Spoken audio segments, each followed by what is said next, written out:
What's up, everybody? Welcome to Podcast Now Plus. I'm Alex, and in this video, we got to talk about Kotaku. If you thought I was going to let this kind of slide by, you'd be wrong. We've long talked about the gaming industry, the gaming journalist industry, I should say. We've also talked about Kotaku quite a bit on pretty much any of these channels, right? But we have some new news, and it's definitely making game journalists really mad. But I got to be real. I kind of understand it. Now, I think it's a little bit more nuanced, and hence why I wanted to do a video, but I'm not going to side with the journalists saying that this is like the worst call of all time. What basically happened is the company that owns, right, the one that they've made a lot of decisions to try to change Kotaku up in the last, say, 5 or so years, and generally, the employees at Kotaku hate it, and the industry, the game journalist industry, hates it, right? They don't like these corporate executives kind of swooping in and saying, hey, here's how to run the site. Now, look, I mean, I'm a man of like wanting to do what I want to do and not really being told what to do. But guess what? That isn't really the real world. So just to throw out there that when you do have a corporate entity that owns your site and your site never makes money, it's constantly losing money, it's not a good site, and then they tell you to reel it in or change things up, and you complain, you really don't have any legs to stand on. And that would be my opening statement, including this one. Now, this one's a big change. This really is, I wouldn't say it's the death of Kotaku, but this is a massive change, and I feel like if this doesn't work, it is game over, because the corporate, company that owns not just Kotaku, they own other, sites as well. A lot of them have just shut down, either tried to be sold or just shut down entirely. It is honestly a small miracle that Kotaku is even still up, and they've lost a lot of people. They've even said that, right? Like the amount of people that are working there now is not the same as, 5 years ago, 10 years ago. It's a lot different now. This, I really think, is the executives' last try to fix Kotaku, or it's game over. And again, I really want to stay on that. And look, like, I bash them. I think a lot of the people that work at Kotaku are pretty terrible human beings. They go after games. They have double standards. They go after corporations. They go after developers. They go after YouTubers. They go after everybody. They're actually pretty fair in terms of going after. They rage bait. They're not even very good, right? They're not good at clickbaiting. So they rage bait. They put out the worst titled articles of all time on Twitter, and they get people to talk about them. And that's really how I think Kotaku gets anybody nowadays. The people that only go to Kotaku for their info, I don't know any of them. And if there are some out there, I feel very sorry for them, if we're being quite honest. But, okay, stop ranting, Alex. Get to the point. What's happened here is Kotaku has basically been told, you need to do guides. You are going to be a guide and tip and walk through, like, that kind of sector of gaming help, right? Like, that's what they want to do. I believe the number is 50. They want them to do 50 guides a week, the people that are still left there. Now, okay, here's one thing I will say, if there is any defense to the people that work there. To come in and to tell them to do something that is wildly outside of their expertise is asking for failure. So the people that are there, and the editor-in-chief left. So they've lost 2 editor-in-chiefs, I believe, in 1 year. 1 year they've lost 2 of them. I don't even know who's there right now, but they just lost one a few days ago. So I get it. If you're an employee and you say, look, we're not used to just doing this, and you want the site to solely focus on guides and walkthroughs, and that's all we can do. I mean, how are we supposed to do it if that's not what they were originally brought in for?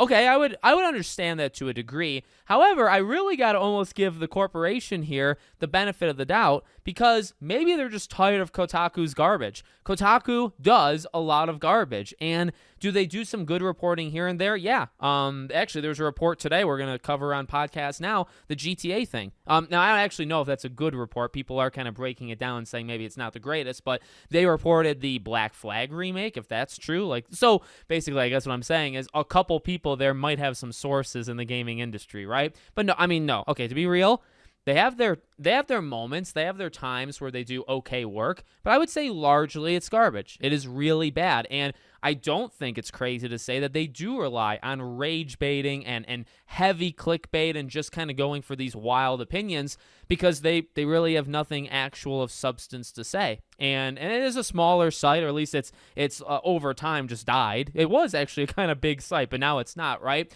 So I get it to a degree that you don't want to change it if you're an employee, but ultimately they might just be tired of your stuff. And here's the thing. If your site is not making money, if you are consistent, you go to a job, right? There's, say, 100 people at Kotaku, and I think that's probably too much, but you're one of those 100 people, right? Yes, there are decisions made by people above you that could, hurt or help the business that's outside of your power. But largely, it falls on those people.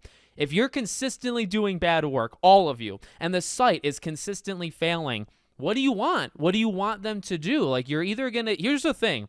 You're either going to get laid off or you're going to write guides. And I get that guides might not be the most fun thing, but you know what? Being the YouTuber that I am, I think it's actually kind of smart. If you look, and I've said this before, like GameSpot, I really don't like GameSpot. I think that's a pretty bad site too.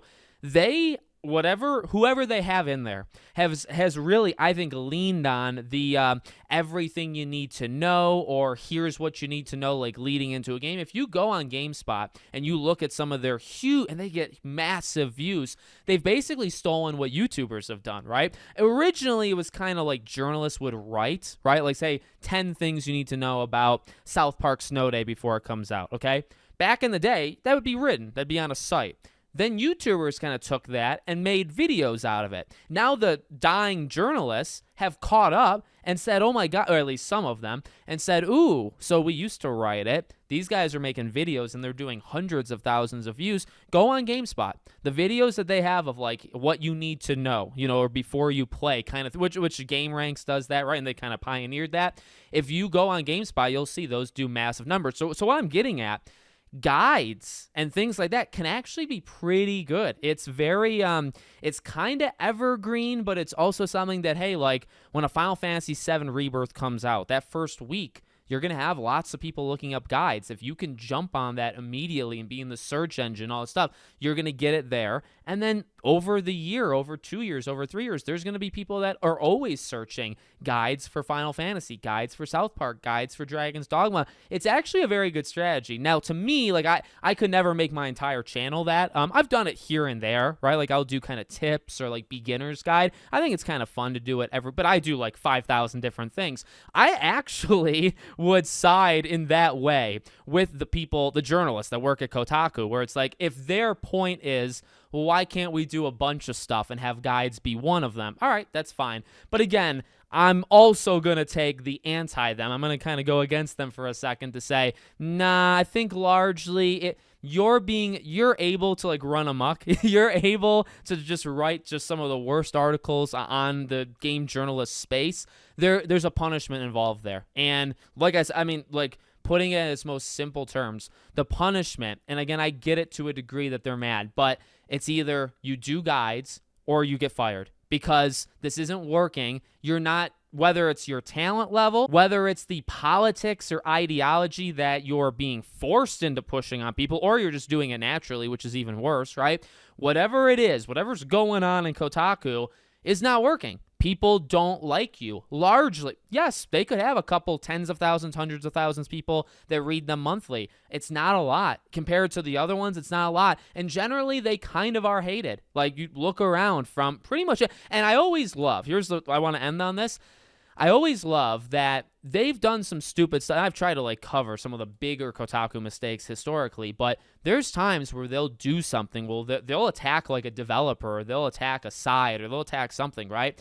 It'll get really bad. And then some of these game journalists will wake up and say, man, Kotaku's a piece of garbage. I have seen journalists that classically defend them. Then they do something real bad. And then they finally wake up and say, oh yeah, Kotaku's kind of garbage. And then the next day they're fine. Because remember, biggest thing, they're all in the same cult. They're all together. Ultimately, you might get mad at your friend or your cult, gang member, whatever. You might get mad at them for a day, but ultimately you have to kind of straighten up and get in line for the next day, and that's what they generally do. It's also just kind of weird, though. It's like alarming, it's sad, it's depressing, it's all those kind of words, because they've done stuff to even make each other mad, and they seem to be forgiven like a day after, where it's like, wait, did you forget what they did? Did you forget? Are you forgetting the practices that they do daily when they write their articles? You would destroy a YouTuber for doing that, but because it's Kotaku, it's okay. That's how all of these journalists are, and that's okay. Not all.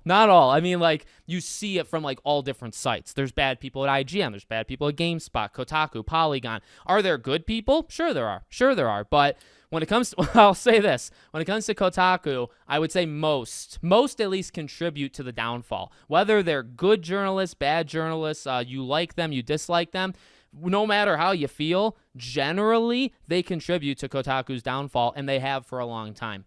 They may have gotten help from executives, but again, for a site that's that small, especially as time has gone on, a lot of it does rest on the talent, and they're not up to snuff. Whatever the reason, ideology, politics, talent level, what they're into, I don't care. Whatever it might be, you can blame whatever, but they're not up to snuff. And so I wish them the best, and I actually think this could save them. I mean, I'm being genuinely honest here. I think writing just guides, if they actually do it, now maybe they do like a revolt, maybe they a coup, and they don't want to do it. But if they literally just wrote guides and well, I mean, like, everything is a guide, right? Like finding something, tutorials, beginner's guide, end game stuff, finding rare items, money glitches.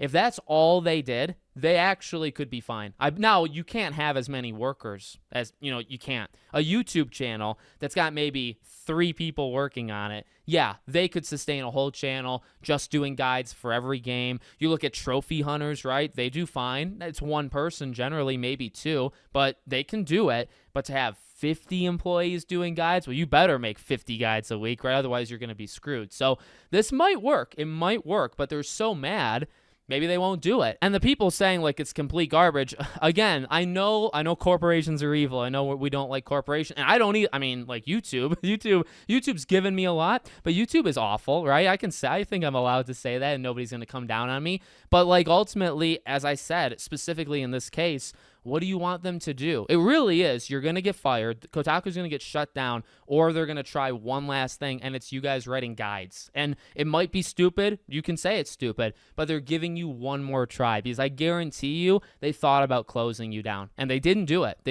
And they might, though, if this doesn't work, then they're going to shut you down. So you might as well, try it. Honestly, try it and see how it goes. And I guess this really does spell the end, though, of the maybe. You can't be controversial. You can't do rage-inducing headlines if you're just writing guides, unless you really want to get crazy with these guides, right? But if you're just doing walkthroughs and stuff, you're not going to have time to talk about X or Y or whatever with a game that's going to light people up on Twitter. Not going to be able to do it anymore. So that era might actually be over. We might not be able to call out Kotaku anymore because they'll be busy writing, how to find everything in South Park. So let me know what you guys think in the comments. Make sure you're subscribed to the channel, bell icon turned on, and I hope to see you all on the next one.